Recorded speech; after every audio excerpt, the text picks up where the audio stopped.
So as we do begin, I want to give you an opportunity to introduce yourself. So what would you like people here to know about you and your faith experience? So again, thanks for having me. Looking forward to the conversation and the questions, Alex, and others.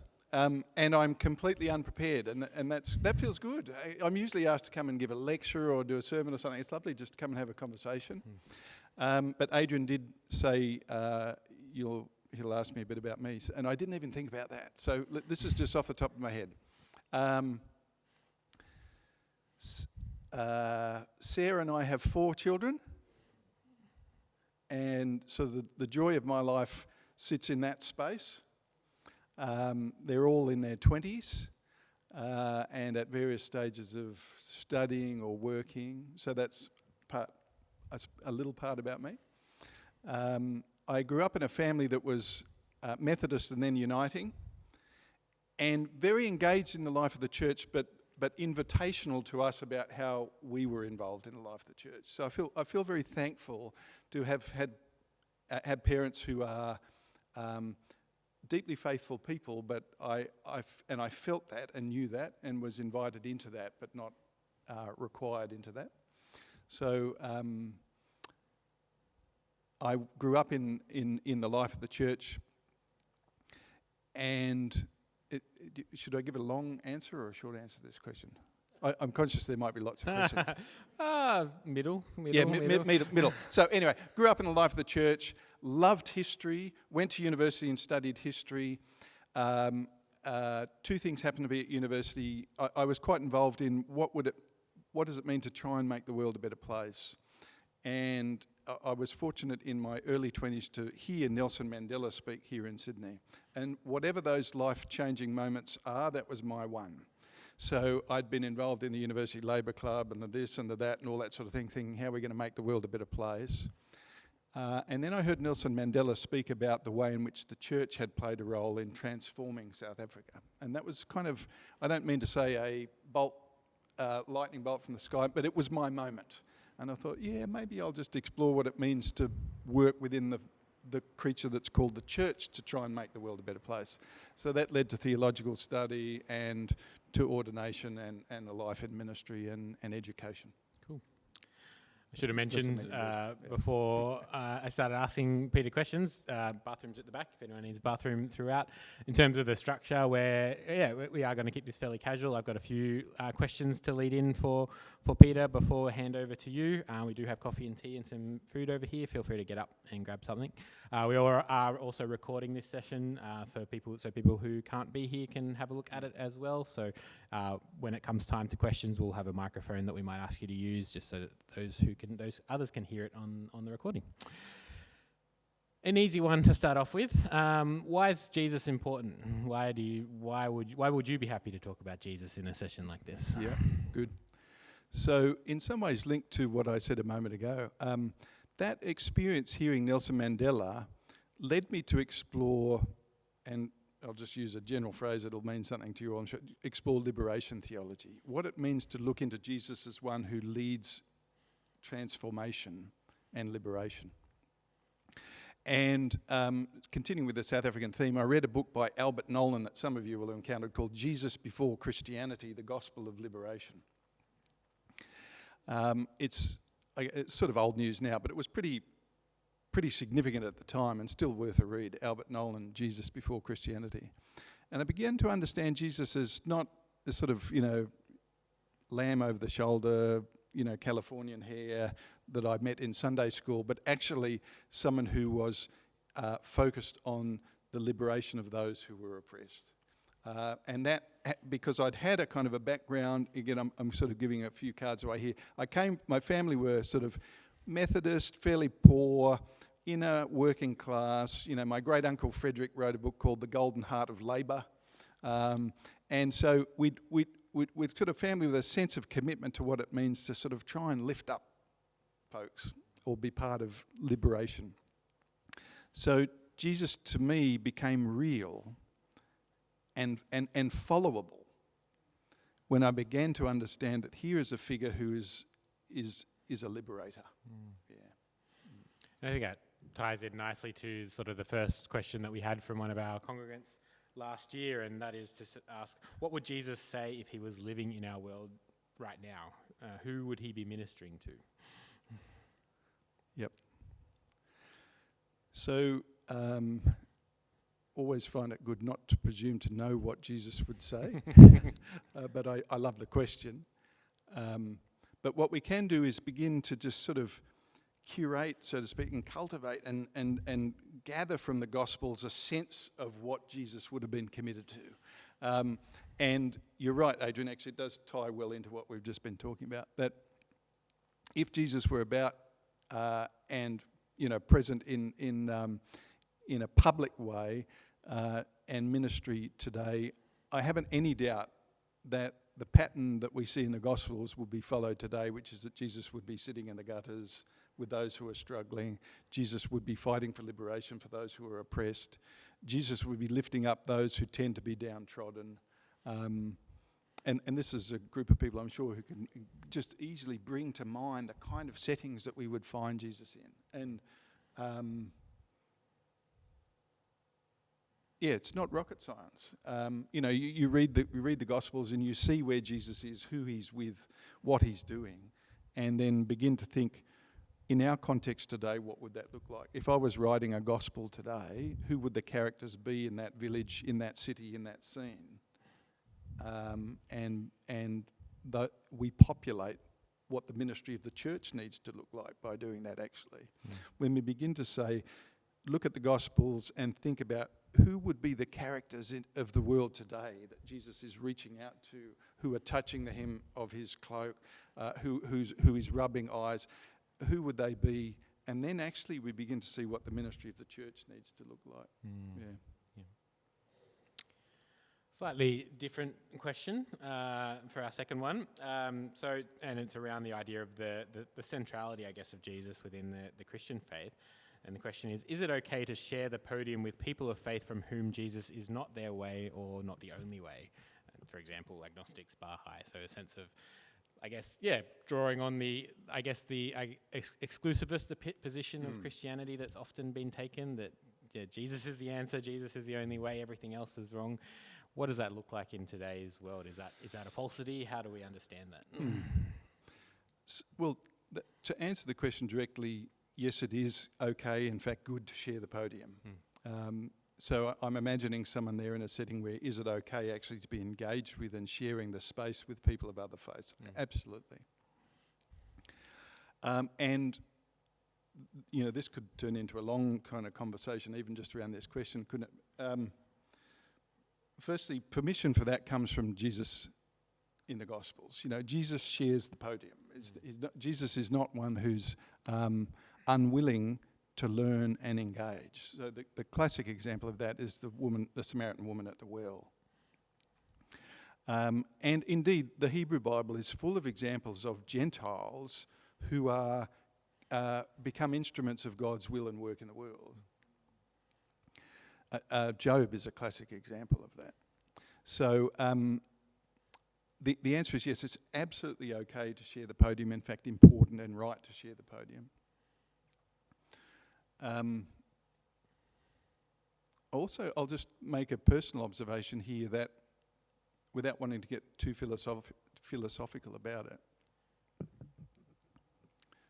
it's worth pondering how it is that we become aware of the presence among us of something that's invisible to us. I'm going somewhere with this, I promise. How do we become aware of the presence among us of something that's invisible to us? We become aware because that which is invisible to us is visible to someone else and they've told us about it. So just think that through. We only become aware of the presence of something that's invisible to us because someone from a different perspective has seen something that we can't see and has told us about it. In the life of the church, that speaks to me about the importance of listening to people who see things from a different perspective. Only then do I become aware of something that's invisible to me. And I would extend that out and say, likewise, our dialogue and engagement with people of other faiths is profoundly important, because there will be things about God, obviously this is where I'm going, there will be things about God, ourselves and our world that are invisible to us, but by broadening our perspective, by listening to someone who's standing in a different place, we get a new understanding. So it's, I think it's a kind of form of spiritual imperialism, or at least a profound religious arrogance, to think that we have all the answers. And to be not open to different perspectives and sharing the podium means we might in fact be closing down the possibility of gaining a perspective on the life of God, on our life in the world, that otherwise might not be available to us because we hadn't seen it. Does that sort of make sense? Yeah. Cool. I'm going to keep going unless you tell me. No, so I mean, I'll just speak. One of the things that's been important to me in my life in the academic sphere is an area of interest to me is Christian-Muslim relations. It is a joy and a privilege to sit down and talk through matters of faith with Muslims who don't want me to be anything other than the absolutely Christian person that I am, and to name that and to live out of that, and nor do I want them to be anything other than the Muslim that they are, and to speak from that space. But in that conversation, new perspectives open up that are kind of so enriching, and don't require me to become a Muslim, and don't require my Islamic friends to become Christians, but we are enriched in our following of God. Yeah. Cool. But there are texts, of course, that challenge that. But then you have to kind of think through, well, what's the nature of, what is Scripture and what's its purpose in the life of the church? Yeah. Do you want to answer that one as well? Well, I say that because that's often where this becomes a kind of, this is where the rubber hits the road, doesn't it, in these sorts of conversations. Well, what about John 3:16 and all that sort of stuff? So,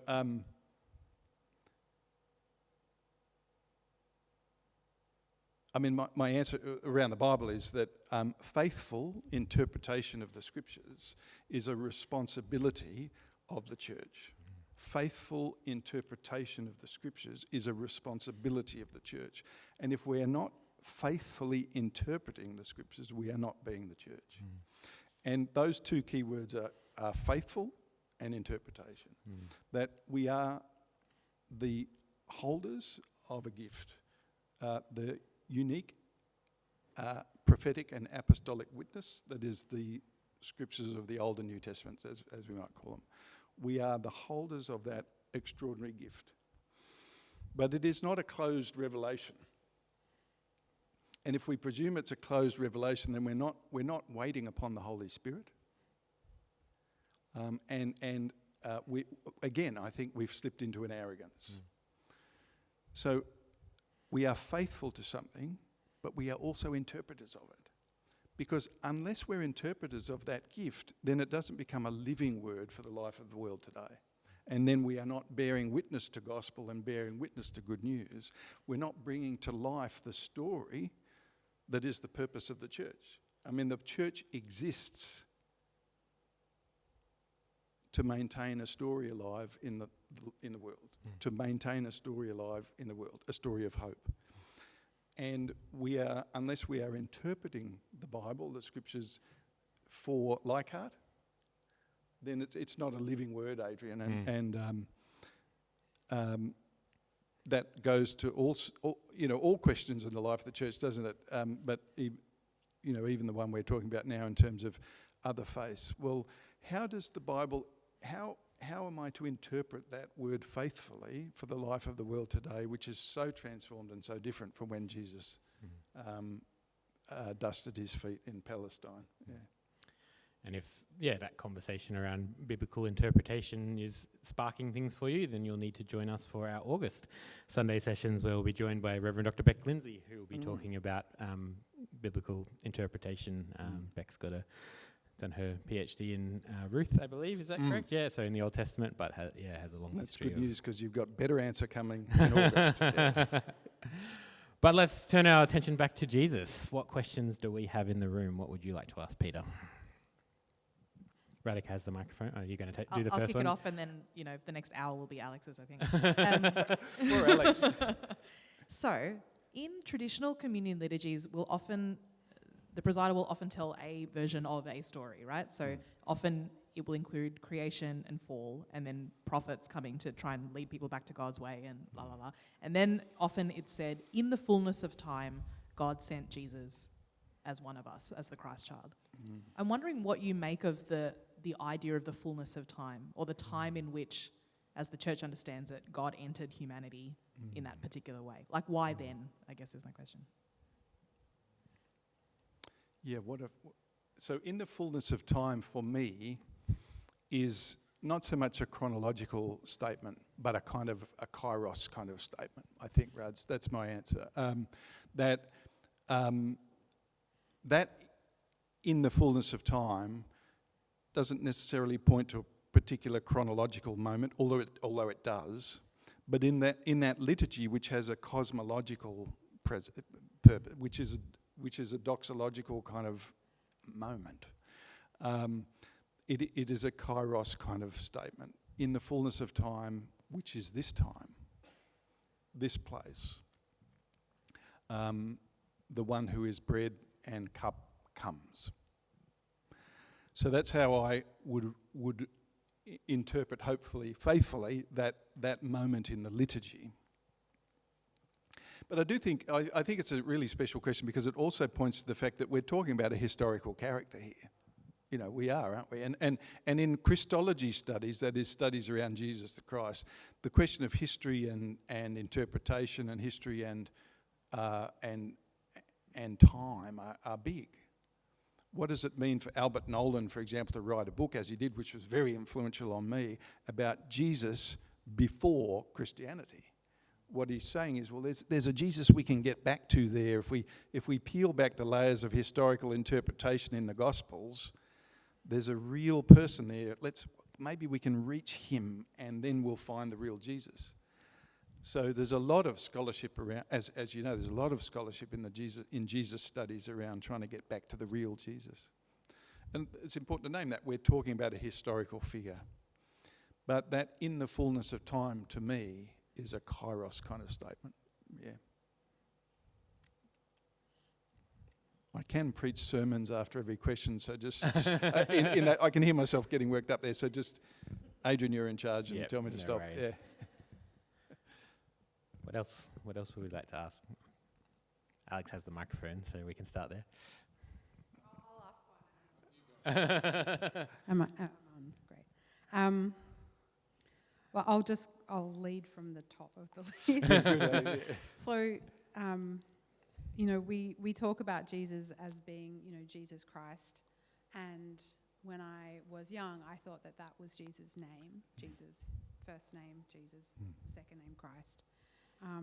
But it wasn't until much later when I kind of, chose to come back to the church, or chose to really go into the church for the first time, that I learnt that it is not Jesus Christ, it's Jesus the Christ, and that the Christ has a particular meaning. So I guess my question is, can you talk more about what does it mean to be the Christ? And, are there other, and can there be other Christs, not just Christ-like figures, but can there be other Christs in the world? Yeah. Thanks, Alex. So the Christ, a Greek version of Messiah, so Messiah, Christ, is a kind of a title, maybe is the way. It means the anointed one. Jesus never used that title for himself, but in Jewish tradition, the awaiting the Messiah, the anointed one, was awaiting an historical and political figure who would come to liberate the oppressed people of God. This again comes back to that answer I gave about being interested by Jesus, the liberator figure, but I'll set that aside and sticking with the question. So it means anointed one, a figure of liberation. Literally, at the time of Jesus, in that first century Palestine, there was, as you know, Roman occupation of Palestine, and the notion that Jesus was the Messiah, to those who heard that, would have meant that he's the one who's actually going to call up the people to raise arms and overthrow the Romans. So it's a political and historical figure. I think that myself is why Jesus resisted the title. I mean, it's very hard to get inside Jesus' head. I've spent a long time trying to do that, and I know I'm never going to be able to do it. What's his self-awareness around this? What did Jesus think of himself? But what I sense is that he resisted his disciples and others calling him Messiah, and you'll spot that in the Gospels where he doesn't want that title used, is because he wants them to re-understand what the kingdom of God looks like. And I think in Jesus' mind, it doesn't look like that kind of overthrowing oppressive power type kingdom, and therefore the Messiah of that kingdom is a spiritual figure more than a political and warrior figure. So the title that, if that's the right word for it, the only one that Jesus seems to be relatively happy using is Son of Man for himself, which sort of means one of the earth, person of the earth. Now, because I'm waxing on so much, Alex, redirect me to the centre of your question. Could there be more? Yeah. So, great. So, of course, there are. There weren't many who thought Jesus was the Messiah. And to this day, there are those who follow other anointed ones. So the answer is yes, there are others. There can be others, and I think it comes back to the key of, what does it mean for us as disciples of Jesus the Christ to use that anointed one title for him? And I have a personal answer to that question, but I'm not a fan of controlling how others answer that. But what does it mean for you to follow Jesus as the anointed one of God? I want to go back a bit in what you were saying then around the idea of a Messiah being the one to kind of overthrow the oppressors, and potentially challenge that a little bit in terms of, in my understanding of who Jesus is, that's exactly what Jesus would do, but not in the way that the disciples or the Jewish people thought that should happen. It should be a violent overthrowing. It should be, the warrior king who comes and smites our enemies. But in terms of I guess if we're talking about Jesus as the liberator, what does that mean in terms of the overthrow of the oppression? Yeah, great, Adrian. And I think probably a way to come around, just to sort of, walk around that question a bit, is to say, yes, I think what Jesus wants to challenge in those Jewish zealots of his time is not the idea that the oppressed should be set free, and not the idea that liberation for fullness of life in the kingdom of God is what the people of God should be on about, but the means by which they sought to achieve that. And in particular, and I don't think this is as clear-cut as some would say, but I don't think Jesus was a person who would have promoted violence and been in favour of a kind of violent uprising. So I think you're right. I mean, I shouldn't, if I did, I shouldn't present it as if Jesus was against that notion that what we are about is enabling the oppressed to be set free, liberated for fullness of life in the kingdom. But a question around, I think he wants to challenge the way in which, as there was in Jewish society in first century Palestine, a tremendous number of those who were brooding for that sort of violent uprising. I mean, that was the story of Maccabees, right? That's the Maccabees, that's right. Yeah. Yep. Mm. And just as an aside, there's Simon Zealotes is named among the disciples, and that's the reason why Simon the Zealot, that's, the presence of one who was probably among the violent. Yeah. Clayton. I want to move to a slightly different aspect. Jesus had a lot of apocalyptic sayings, which have been interpreted in many ways as the second coming. I think in a rather simplistic way. I come from a tradition more of realized eschatology, and I just wonder, how did you think Jesus saw all those apocalyptic sayings, and how do we interpret them today? Yeah, thanks, Clavin. Such an easy question to answer too. Thanks for that. So I think Jesus, just a couple of interesting things that float into the mind there. I think Jesus probably emerged from the movement that had been run by his cousin John the Baptist, who was a prophetic kind of apocalyptic figure. And so where we see particularly, in Mark's Gospel where Jesus is baptized and John is pointing to him, I think that points to something a bit bigger about the life of those two characters. So I think Jesus probably emerges from that apocalyptic prophetic kind of following of his cousin John. I don't think Jesus genuinely believed that the end of the world was coming in that sort of apocalyptic, there will be, the Son of Man coming down to the clouds, Daniel 7, in the next few months. I think he spoke from that, I think he probably spoke from that form of narrative and storytelling in a natural kind of way that actually is hard for us to grasp now, that apocalyptic literature and that apocalyptic storytelling was so real at that time. But it does also point to the fact that he would have sensed, as everyone did, I think, that there was tumult on the way in Palestine. That, there were rumblings and there was troubles. And so the notion that the Romans might fall or be challenged again and again was evident and obvious, I think. So I think he's using language of the apocalyptic form to describe something not necessarily end of the world apocalyptic, but in this world, rumblings and change and pointing to that, yeah. Hands up, who has the next question? Or it's just going to go back to Alex. Come on, people. All right, Sarah here. Sarah, is it? Yeah. Yeah, Sarah. Hey, hi. What you said before about your personal sort of journey of coming to know Jesus as liberator and that being a point which you connected, that resonates with me as well in my sort of journey of understanding Jesus, having gone to a Christian high school where the liberator side was not part of the picture, but then stumbling onto that in my own reading of the Bible. And I think in that context, I'm interested in your reflections on a passage that jumped out to me in that discovery was in Matthew, when he is calling out the Pharisees and the teachers of the law and using really strong language like, you hypocrites, you vipers, you shut the door of heaven in men's faces.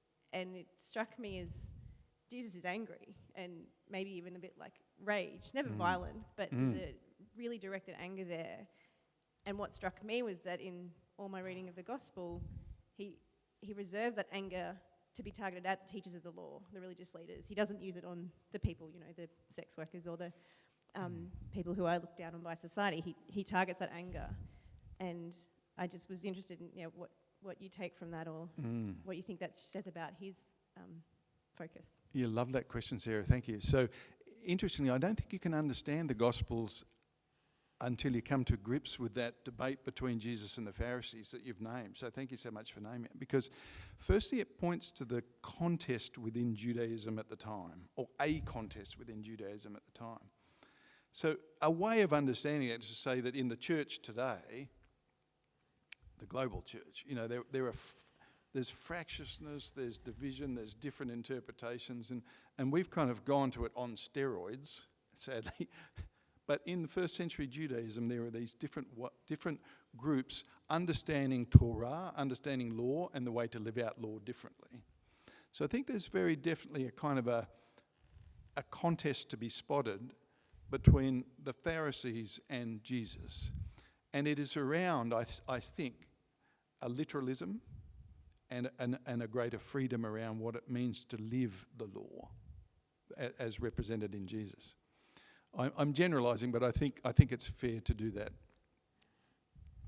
So the Pharisees do get some bad press, actually. We need to also, to be honest, and say the writers of the Gospels have taken this kind of contest and reared it up to make the Pharisees all baddies and Jesus representing all the goodies. It's not quite as clear as that, but the Pharisees do seem in the Gospels to represent a mode of interpreting the law which was fairly closed and restrictive and in some ways oppressive. And I think without typecasting that too much, we can see some of that reflected in our own context, can't we, Sarah, and say, well, how will I engage that space? Learning from Jesus, who basically almost all, I mean, someone might help me here, I can't think of an example where he puts law above people anywhere. You know, law was made for people, people were not made for law. So I think that's kind of somewhere in the nub of that debate between Jesus and Pharisees that runs throughout the Gospels. In today's reading, did you have Nicodemus today? No. Yeah, so John 3, Nicodemus comes to Jesus by night. You may be familiar with the story. And Nicodemus is referred to as not only just a teacher, but the teacher of Israel. And it's an interesting one. So if you haven't had it, I won't go into it at length, but have a look at John chapter 3. Yeah, it was a lectionary gospel. Oh, okay, good. It was a lectionary gospel for today, not that, and there's no demerits at all in moving away from the lectionary, but it was a lectionary gospel for today and this week, is this conversation between the teacher of Israel, Nicodemus, and Jesus. And, you know, Jesus is talking about, Nicodemus says, how is one born again? Must I go into my mother's womb? He's kind of interpreting things in a very rationalist, sort of almost literalist sort of way.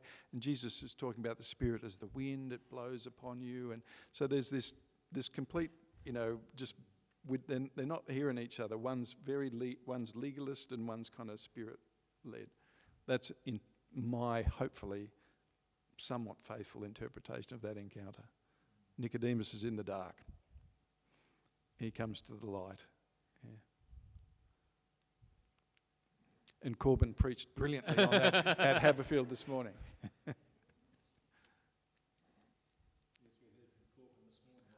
Good, Andrew, and I'm sure it was a cracker, I'll bet. Yeah. So I don't know if that was helpful, Sarah. I do get lost in the middle of an answer thinking, am I on the question? So somewhat helpful, yeah.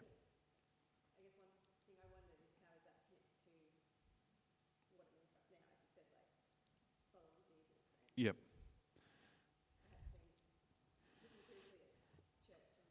Yep. Yep. Well, I hope that what we see, I mean, our topic is Jesus. I hope that what we see in Jesus is one who consistently challenged religious authorities to place people ahead of institution. You know, and to liberate those whom institutions, which the church is, and the temple was, and still is, the religious institutions tend, sadly, to grind people down. And I think if Jesus were among us, he would consistently want to just open our eyes to, Sarah, to the fact that the church is in the world to be a blessing to the world, not to be oppressive. And just to keep asking ourselves, are we being followers of Jesus in the way we go about being the church, or are we slipping again into that religious authority kind of model that he challenged all the time?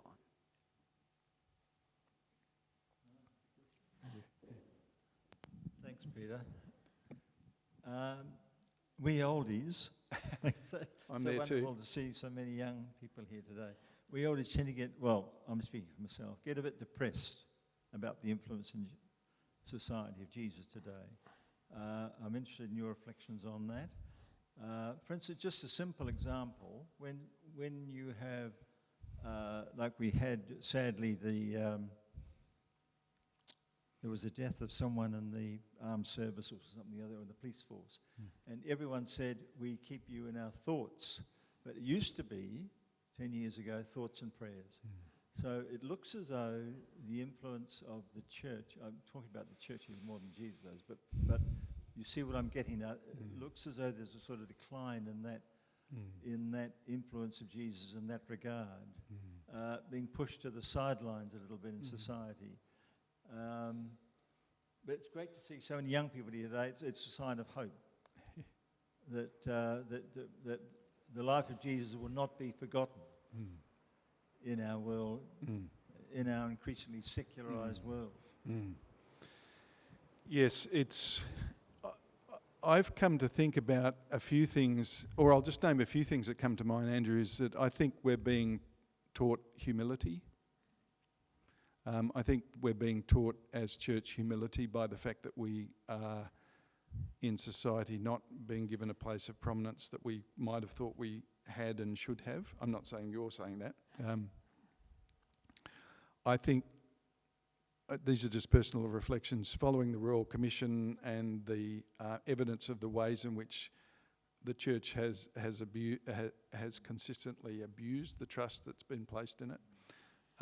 I am still disappointed that the church just, through its leaders or whatever this looks like, the church just didn't lie down in the streets and say, we are deeply sorry. Just that there needed to be a profound kind of conversion from the church arising from that experience, which I didn't see.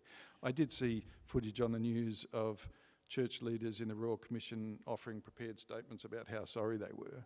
But it didn't look to me like the church saying, we have profoundly betrayed the trust of society. We no longer feel like you owe us your trust, but we're going to do everything we can to earn your trust again. So I know that's a circuitous answer to say that when the church is now not in the front of statements like thoughts and prayers or in a place, I think to myself, we're being taught humility here. Is that a sort of a worth? Yeah. And to go to a kind of I hope not a trite answer, I still think if we can recover that sense of Jesus' liberative presence in our communities, that we are in fact disciples of one who to use that example, I think I know where Jesus would be in that whole Royal Commission scenario. And if the church were with him right there, then I think people would say, okay, we're looking at a community here that actually is, we want to trust. Yeah. Can I just say one comment on your conversation between a Muslim, Christian and Muslim? I do have one story which is interesting. The Christians that gathered around Gandhi in India, around his where he gathered people together. They went to him one day. This is the story that I read. I can't remember where I read it. They went to Gandhi and said, Gandhi, we love you so much, we've decided we want to become Hindus. And Gandhi reflected on that, and then he said to them, no, don't become Hindus, just become better Christians. And I think that tends to reflect a little bit what you were saying about the Christian Muslim. That's right. So I love that observation, Andrew, also because my colleague Sati Clark, who some of you may know. He's coming to our next Sunday session. He's our... Oh, right, great. So Sati prepared a book which I wrote a chapter in, and there's a chapter in there I wrote on Gandhi and conversion. And I think I used that that Gandhi... I mean, there were so many different versions of what Gandhi said, aren't there? But it is along the lines of, I don't want you to become a Christian or I don't want you to become a Hindu or Muslim. Just be the best Christian you can be or the best Muslim you can be, and the world will be a better place. Yeah. We'll go to... Well, no, I've got one first, and then we'll go to Radigan.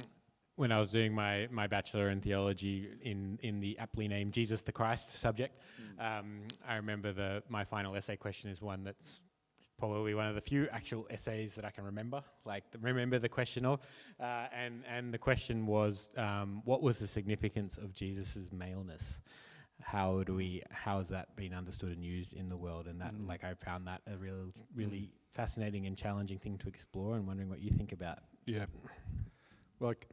I'll come at it at a different angle, and I can say we can all point to what the significance of Jesus' maleness has been, unfortunately, in the way in which it's been interpreted as in a patriarchal. This is, why we've had a church that's only had male priests and male leadership and so on, is that the significance of Jesus' maleness, one way to answer that is to point to the way in which it has been used. Another thing to say there is it's a pretty fair interpretation, I think, of all religion. This is being recorded, I know. There's a pretty fair interpretation of all religion to say that religions are, in fact, a tool for the oppression of women by men. Now, I'm talking about a binary that I know I don't mean to, but I just hope you'll hear that in the spirit that it's intended, that really throughout history, religions have been very good at being instruments of power for males. Then comes the more difficult question, is what's the theological and historical significance of the fact that the one we name the Anointed was male. And in the way in which now that I teach that subject, Adrian, Jesus the Christ, the way in which I approach that with students is to look at the way in which Jesus, the title that Jesus prefers, which is one of the earth. I mean, he uses Son of Man, and language is our problem there because it's so hard to ungender a lot of language. But we can, because language is a human tool. Language is a human tool. So we can ungender that language and say, Jesus speaks of himself as one of the earth, one of the people, a person of the soil. So the Anointed One is a person of the soil, among us, one of us. And we can ungender, so to speak, the way in which we portray, the way in which we share our story about Jesus, because language is a tool that doesn't need to be, that needn't be oppressive to us. So I'm not sure if that was helpful or not, but no, yeah. I think it's interesting. Yeah. And just it is a responsibility of the church to name the fact that the church has used the maleness of Jesus to empower a particular people of the earth, which is not as it should be. That the incarnate one, the one of us, the anointed one, is one of all of us, not just some of us. And the only way we can address that is by making sure our language is liberating rather than constraining and oppressing. Yeah. Following on from that, Peter, Jesus described himself as Son of Humanity, so like the incredibly human one, the deeply human one. Yeah. The church has often taught Jesus as a perfect and sinless figure as well. Is that a necessary teaching, or is it maybe part of the kind of colonial project or whatever? And what are the consequences of taking that a little bit, deconstructing that a little bit? Yeah, good, Brad. So a couple of approaches at that in conversation. So it's not a necessary one. It is necessary if you want to hold to a particular theological model of salvation. So I'll start with that. So if you, your congregation, I suspect, is familiar with, this congregation is familiar with that there are different ways of understanding the nature of salvation. And one of them is the idea that in Jesus, all our sins are forgiven and our debt to God for that sin is, so to speak, repaid. But in order for our sin to be forgiven, a perfect and sinless sacrifice was necessary. So, Radhika, that's where that kind of the sinless perfect one is necessary. If theologically you want to hold to the idea that salvation is about that sort of substitutionary atonement.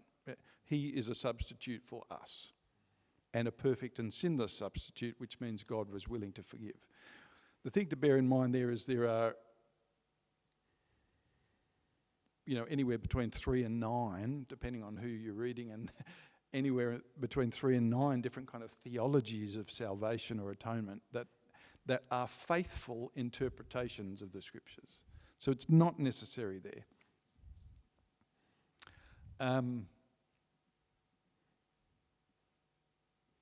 I also think it's worth thinking about our theology of sin. I mean, typically in that sort of model, I think, Rads, that sin is thought of as a series of misdemeanours or things done wrong. And thank heavens, there lived among us one who didn't do all those naughty things and was a really good person. And when he died on a cross, that was satisfactory to God, that all of our naughty things, our sins, are forgiven. But in actual fact, I think a more faithful understanding of a theology of sin, particularly coming out of Jewish theology, is that sin is not a category of things done wrong, but more about relationality. Sin, to be in sin, is to sort of be standing in the wrong place in regard to your relationship with God. So I am a sinner because I consistently place myself in a wrong kind of relationship with God, and I'm in a wrong standing place so frequently in regard to my relationship with God. But I don't think I'm a sinner because every now and then I, transgress and say one of those words or get grumpy or, a bit of road rage or whatever goes on. Does that make sense? So a theology of Jesus as the perfect sinless one does need to be unwrapped in different areas of theological inquiry, including around that salvation, sin, and what it means to be human. I mean, our theology of the incarnation as Christians is that God became fully one of us. So I don't have an answer to this question, but did God become fully one of us if that one of us was sinless, was kind of perfect, this once-off, miraculously unique, wonderful, perfect human? Is that fully human? I'm not sure. So there's just some of the thoughts that come to mind. Yeah.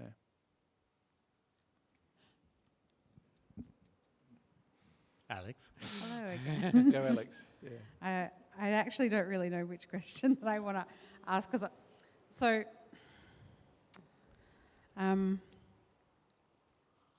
maybe, okay.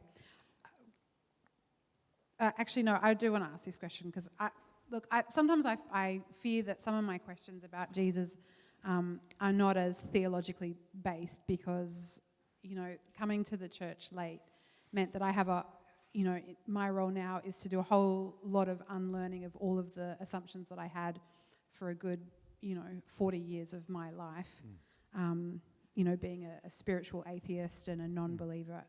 And so, a lot of the things that I thought I knew about Christianity, about Jesus, are just not at all true. But one of the things that I really struggle with, and I often hear from from non-Christians, is that the historical accuracy of this figure of Jesus is so inaccurate. That Jesus couldn't possibly be a real person, and so I guess my question is kind of like, can you speak a little bit to that idea that Jesus as a historical figure, but also my follow-up question to that is, does it really matter? Yeah. Great. So, love the question, Alex. A couple of, again, just riffing off it. We bring to the Gospels a modern understanding of history and what historical accuracy looks like. And we have to be aware of that actually, since the Enlightenment, the notion of what history and historical truth looks like, factually provable stuff, is a modern imposition on those who wrote the Gospels. And so the Gospels don't set out to be history. They're Gospels, they're good news. They set out to be sharing a story of good news in the world. So the first point to make is to be aware and liberated, if that's the right word, by the fact that the Gospels are not intending to be history as we would know it today. They're not biographies that, like someone might write a biography of Barack Obama. They're a story, they're good news. Secondly, it is true that there is only one sort of reference beyond the Gospels to Jesus, and that's in the historian, roughly contemporaneous historian Josephus. So I don't think there's, other than in a very small sliver of folks who are making a curious argument because it's academically interesting for them to do so, I don't think there's many people out there who are making a case for the fact that Jesus of Nazareth did not exist. I think it would be fair to say, to the standards of modern historical inquiry even, that we could say, yes, this character did exist. But it is true that there's only one reference to him outside the Gospels.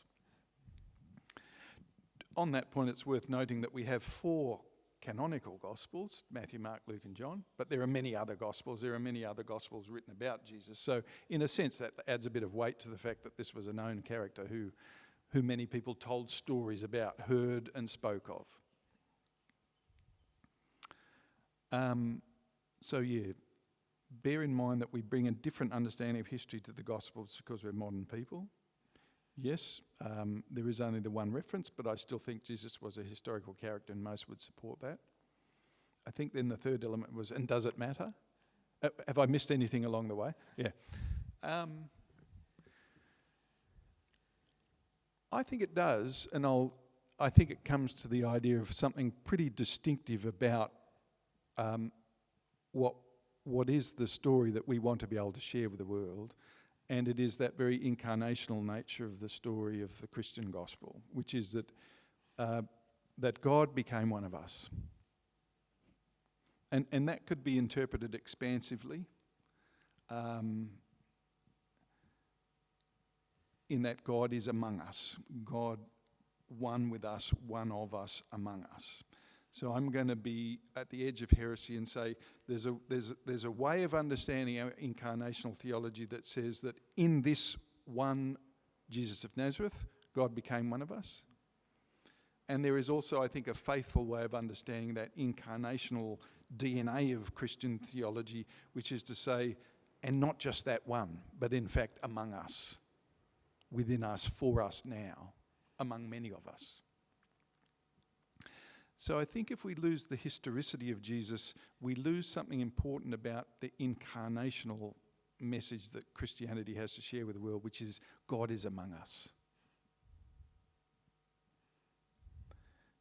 And hopefully helping us to overcome that very, the kind of cosmology that is, grey-bearded Father in heaven, we're here and there's that awful burning embers that we don't want to go to down there, that there is a sacredness and divinity among us, incarnated within and around us, is something central to Christian theology that comes to us because we name Jesus of Nazareth as the Anointed. Yeah.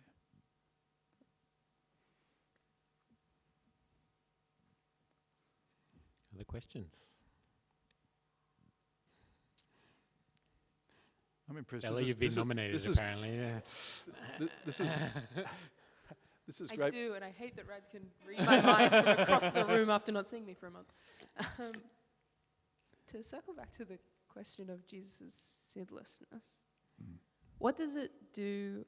You said that it wasn't perhaps a necessary belief to hold that Jesus was sinless. But what does that do to our doctrine of a triune God and the dual natures of Christ? I struggle to see how you can hold that Jesus is God, God incarnated, fully human and fully God, and also hold that Jesus sinned, because wouldn't that put Jesus somehow outside God's will, putting God outside God's will? I struggle to make it work. Oh, great, thanks, Ella. Yeah. So I'll just think aloud with you about that, because I don't pretend to have the answers, but I'm happy to play with that theologically and say, so you've got Trinity there, you've got sinlessness, you've got incarnation, you've got two natures. What you're landing in there is a kind of a conversation that begins in that first century when when Judaism and the followers of Jesus kind of begin to part. So the early followers of Jesus understood themselves as a Jewish kind of revival movement. They named him Messiah. And Paul comes along and the church spreads into the Greek world significantly. And there begins to be this conversation between kind of Jewish theologies, Jewish understanding of God, world, humanity, and Greek understandings of transcendence, God, divinity, human beings, and world. And difference there, and we could spend ages on this, I'm giving you the short version, and it's not necessarily the right version, I might say. Someone else will give you a different version. But there begins that conversation between a very Greek understanding of God, which gives us most of those categories of Trinity. Perfect, unchangeable, non-suffering, all-knowing. These are very Greek ways of thinking about divinity. But the Jewish way of thinking about God is God walks in the garden in Eden. God's alongside. God is wind. God's a still small voice. God's in the prophets.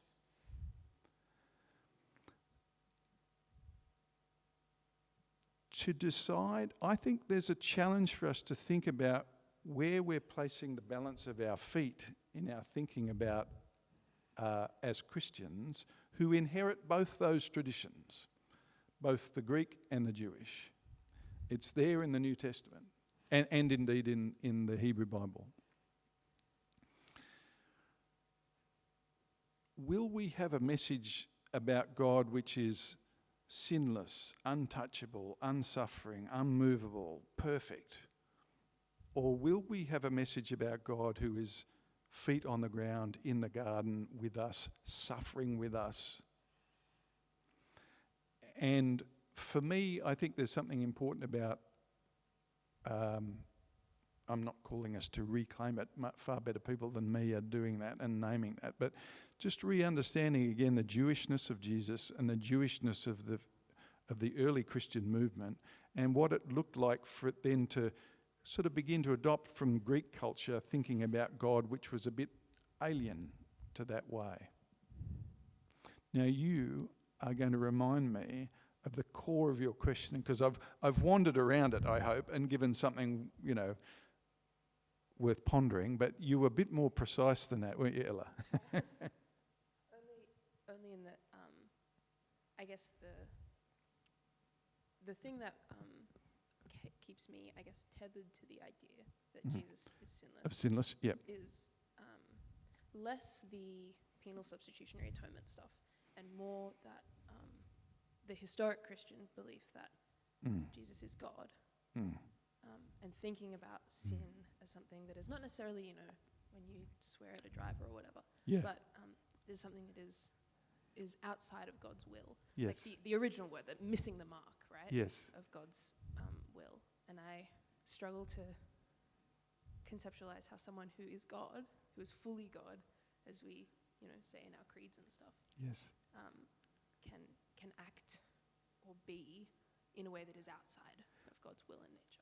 I'm so glad you've followed up, because you've reminded me of something which I wanted to name and didn't, which is to go back to the conversation about the nature of sin and why I could very happily stand in any pulpit and name Jesus as the one without sin.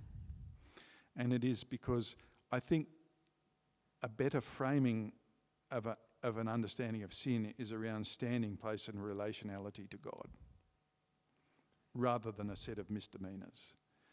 So I think it's unnecessary and in some ways challengeable that Jesus was sinless if you understand sin as a series of misdemeanors, because those are human categories that we, set for way life is lived. But in terms of relationality to God, in my mind, it's unquestionable that he was without sin, that his standing place in relation to God was that he was of God. Does that make sense? Kind of. It seems almost like the Muslim understanding of the question of whether Muhammad was without sin, in that he was without sin, but maybe occasionally with mistake. Yeah, that's right. And that's actually an excellent example, Ella, this is in no way judgmental, I hope it doesn't sound that way, is the ways in which Muslims do tease around that question of Muhammad and sin is very interesting. They're trying to find a way of maintaining that kind of perfection in a human one. Yeah, and that's worth thinking about. But let me also say, please don't hear me wanting to pull you away from where you are centered in your understanding of Jesus. Okay, don't hear that. I'm just saying I think it could be challenged and worth questioning, that notion of Jesus as sinless in terms of this perfect, unique, never did anything wrong kind of person. And I also think it might be a narrower than necessary way of thinking about sin and what our theology of sin is, because I think theology of sin is about relationality to God rather than as kind of ethical, moral conduct. Yeah. Hope that's a start. Other questions? Poor people at 4 o'clock on a Sunday afternoon being asked to sort of think deeply about theology. That's hard work. Go for it, Alex. I promise it's my last question. Sure it is, Alex. No, it really is. So something that actually came up in the sermon this morning about that Corbin reflected on, the Sermon on the Mount and the Beatitudes being the kind of the theology of Jesus. And I guess I'm kind of interested in, coming from being part of a community that has since forever been on that, the fringes of society and kind of been othered, particularly by the church, and not just our church, but many churches. That I find it, I don't see anywhere in those Beatitudes about, I feel like in a modern day retelling of the Beatitudes, I would be maybe named in there as, like queer people would be blessed. I guess I'm sort of interested in how it came to be that, that liberational theology of Jesus, which seems really the core of it, is so often not the theology of the church. And, the more I sort of, learn about, the New Testament and the letters and, like, no offense to Paul, he was great and did heaps, obviously. But it seems like a lot of those letters are kind of like, this group over here is having some troubles, with figuring out how to get along together, and so he's giving some advice about how you guys should get along, but it doesn't really have anything to do with the theology of Jesus. But we kind of take those letters and we're like, yeah, husbands, be like this, wives, submit to your husbands, and I'm like, I don't remember, that doesn't seem anything about what the theology of Jesus is really about, and yet we place so much focus on that rather than that which seems to me the real heart of it. And we've used, those things to bludgeon those very same people that were blessed only, 60 or 100 years before. Yeah. No, really, such an interesting observation, Alex. And again, not in a systematic way, but let me just say a few words. Yes, I just think there'd be something very special about thinking what the Beatitudes look like if Jesus were preaching that sermon here today. And our commitment to contextuality demands that. So Corbin preaches on the 26th of May 2024 and names the Beatitudes and needs to faithfully interpret those for the life of the world today.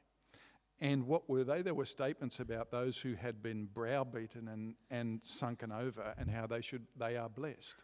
And it's interesting that the Aramaic, Jesus spoke Aramaic, and the Aramaic word there for blessed literally means be straightened up. Be straightened up. So who are those that the church wants to say today, be straightened up? You don't need to bow your heads anymore. And I think there's something wonderful about that example of how we might take something centrally important to the teaching of Jesus as the Beatitudes universally, more or less universally are by New Testament scholars, that this is somewhere near the heart of what he was on about. People will say that. Be straightened up. Secondly, when you're reading Paul, I'll just take you back to the little conversation with Ella around the Greek world. You know, Paul is trying to make a way for the church into the Greek world. Really? And so that finds its way into the advice that he is giving to the churches that you are quite right. Most of them are having a dust up about something and are seeking Paul's advice. You know, do we have to be, should all the food we eat be like this, or is it okay? Blah, blah. So Paul does, offer some kind of advice around family life, ethical behaviours, that kind of are probably, if truth be told, around, well, conform to what's expected of you there. And we need to question that and challenge that. And I can imagine Paul probably, this is a bit bold, isn't it? And this is, I'm still conscious this is being recorded. I think Paul would probably get stuck into himself a bit if he were here and say, yeah, I probably shouldn't have said that. Ella's got a hand in her, head in her hands. She's just beyond belief. Again, that commitment to faithful interpretation of the scriptures means we have to interrogate those texts that seem to be binding for all time on particular persons, that they be subservient to other particular persons, and say, is that really the gospel we're here to share, to tell, to bear witness to? Or has a compromise found its way in there, as it does in so many parts of the scriptures, if truth be told? There are so many ways and places that through the Spirit in community, we offer a faithful interpretation that challenges what's there. So, sorry, Paul, but there are, there are points where those exhortations need to be interrogated.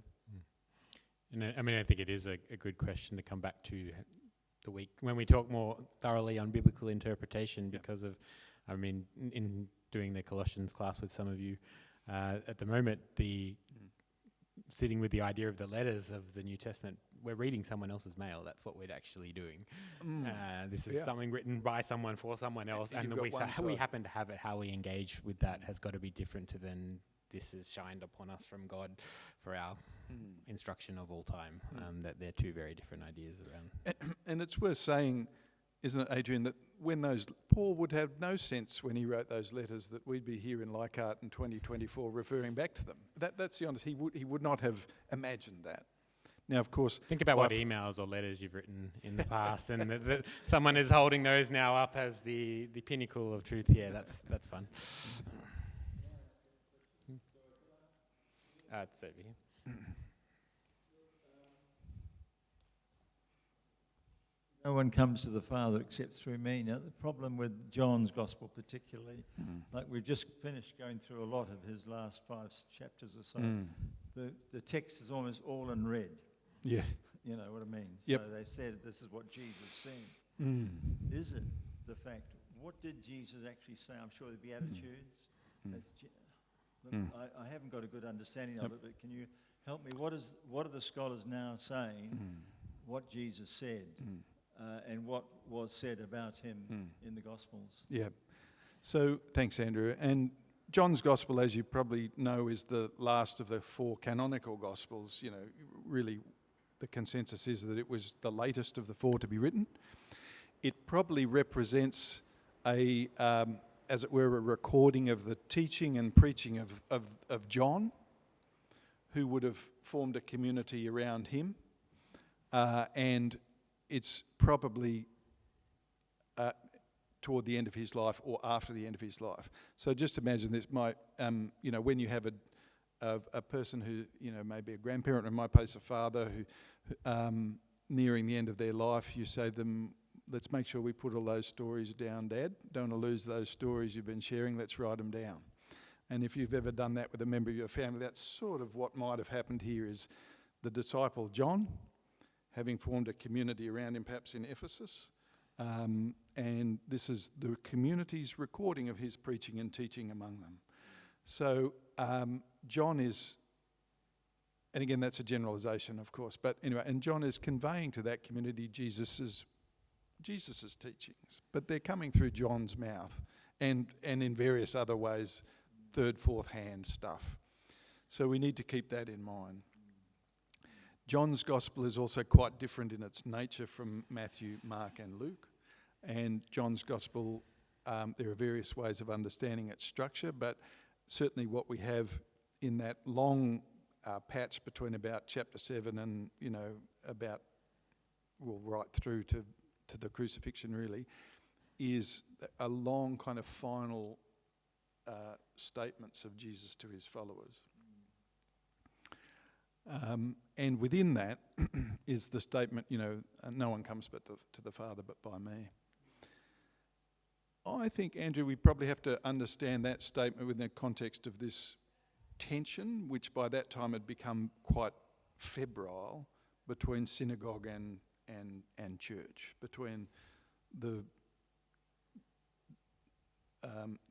after the parting of the ways, so to speak, between the followers of Jesus and Judaism.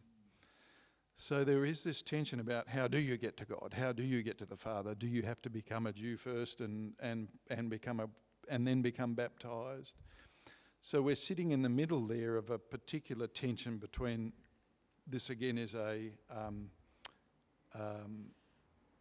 anachronistic to use this phrase, but a tension between two religions. And it finds its way into the Gospels. And John's Gospel in particular has been spoken of, and I think probably fairly, but we do sort of need to be a bit sympathetic about this, but fairly as having traces of a kind of anti-Judaic kind of sentiments, anti-Semitic, we might say, yeah. So I think that's how I understand that no one comes to the Father but by me. Again, for the purposes of the historical record, I'm not sure that they were words that literally came out of Jesus' mouth. I think they're a form of a way of interpreting his teaching that came to a community through John. And I think it needs to be understood in the context of great tension between synagogue and church. Coming close to the end of our time, I've got one question to wrap up with, but is anyone, one last question that anyone hasn't had a chance to ask yet but would like to?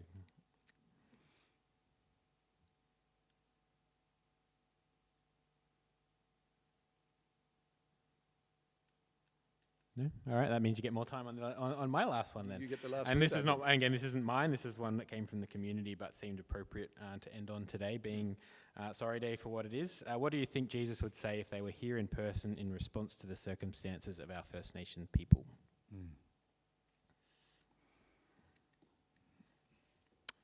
Yeah. Well, someone mentioned earlier the angry Jesus.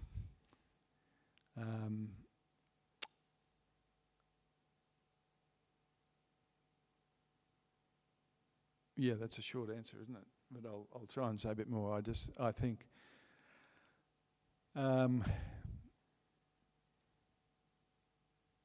it's hard to identify a group of people that have more warrant to become the focus of those who call themselves followers of Jesus than our first peoples. And I think Jesus would be urging us as church and urging us as a nation to do all we can to overcome the injustices of the past and present. I don't have any doubt in my mind that Jesus would be, without question, maybe angry is the word, angry about the way in which the first peoples of these lands have been treated, and about the outcome of that referendum. So to your questioner, I would say, and I think I hear the spirit of the questioner in the question, to say I think Jesus would absolutely be alongside the first peoples. Yeah. And we could go on about that, couldn't we? For sure. Yeah. Friends, please show your appreciation for Peter for joining with us today. Thanks for having me.